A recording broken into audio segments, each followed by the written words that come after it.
What is going on, folk? It's NimbleThor here, and welcome back to my mobile gaming quest, where today we are playing a lovely platforming game called Super Cat Tales 2, which is a platforming adventure game that's also a follow-up to the first game called Super Cat Bros on Android and Super Cat Tales on iOS. And look at this, I think this might actually be a boss battle, so you might be looking forward to seeing me fail miserably if we have to fight this boss, because boss fights in this game are pretty dang difficult. And for a pixel art style game, by the way, the first one was really popular at over 100,000 reviews over on Google Play alone.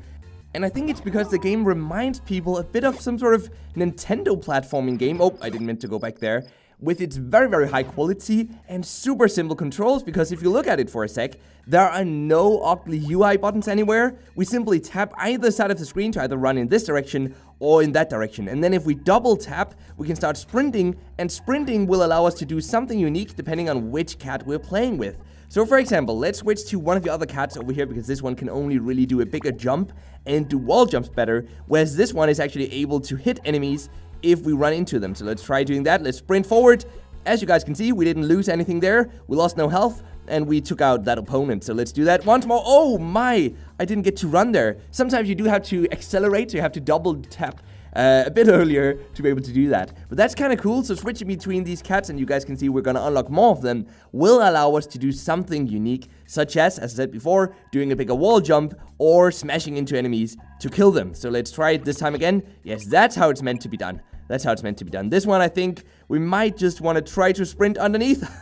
That was kind of close, though. That was kind of close, but it worked really nicely. The way we jump in this game, by the way, is kind of interesting as well. We simply have to run off of any elevated platform, and if we do that, we'll do a jump. That can, of course, start, for example, a wall run or whatever it is we want to do at any given point in time. We definitely want to run underneath that one, and this one, it seems we couldn't run into, okay? Lesson learned, I guess. We do a small jump there. Maybe we can actually switch to the other cat, and with a bit of luck, do a jump all the way up there. Yes, that is a great example of why we need to switch between these cats every once in a while. And there are over 100 levels, and as you guys saw before, about 6 different cats. So there's lots of content to unlock, and I can't wait to play through all of it. So I saw a platform up there on top of us, and I want to get up there, but I'm not sure if we have to continue in this direction. Maybe we do. Let's just do that for now, and let's hope we're doing something right here.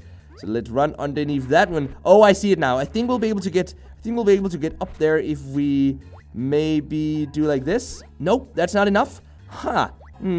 Okay, something makes me think that we should have probably been able to get up there from back there instead.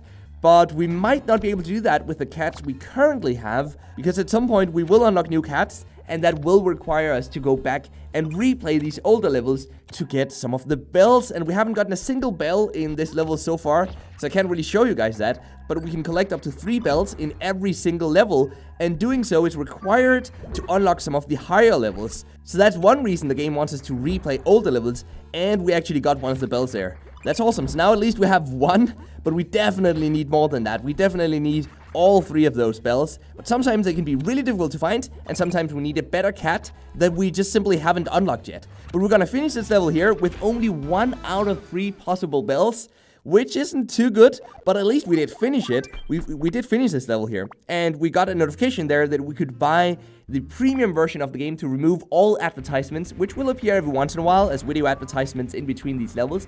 We can remove those for a $6 in-app purchase. We can also buy more gold, which you guys can see here, for up to around $10 US or so, which will allow us to buy these items faster. And what do these items then do? Well, for example, this one reduces the stun time by 25%. Could be useful, I guess. This one lets you glide through the air to reach distant platforms. Definitely very, very useful. We have 255 gold right now, so it won't be too long before we have enough for that one. Whereas, for example, this one up here multiplies collected coins by 2. That is really only an item that you'll be able to get if you buy gold for real life money, I think. This one wakes up sleeping characters around you. Interesting as well, whatever that does. And then this one makes you melt ice and makes us invulnerable to lava. Really definitely useful, but also makes the game more easy. So if you find the game to become a bit too easy, maybe just choose not to use these items instead. Overall, I'm really liking this game, and it has a great score on Google Play as well, because honestly, it's difficult to really hate this game. I don't see what people wouldn't like about it. It's really well made. The controls work very, very well. It's a follow-up to an already popular game that many of you guys might already enjoy, and it's free to play, so everyone can play it, and it has a very, very fair way of monetizing that will allow us to play through the entire game without paying, but then we can pay if we want it to be a bit easier, or if we just want to progress faster. That's a great way of making a mobile game, honestly.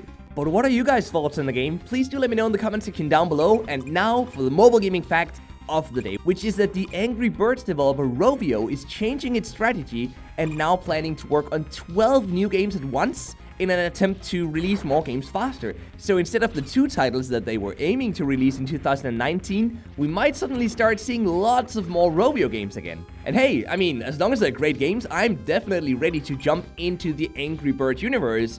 But what do you guys say, Nimble Squad? Are you excited for Rovio still, or do you think it's a dead company by now? I mean, it definitely isn't dead, but is it dead to you? Would you still consider playing their games? Let me know down below. And in any case, I really want to thank you for sticking around till the end of this video. I really appreciate that. I love you guys, and I hope that you leave a like if you also enjoyed this content here, and subscribe if you're new to the channel, and hit the notification bell so you will actually receive the updates and be able to see the community posts that I do here on YouTube every once in a while with some games industry updates. But with all that said, until next time, just keep gaming, stay awesome, and I'll see you guys around.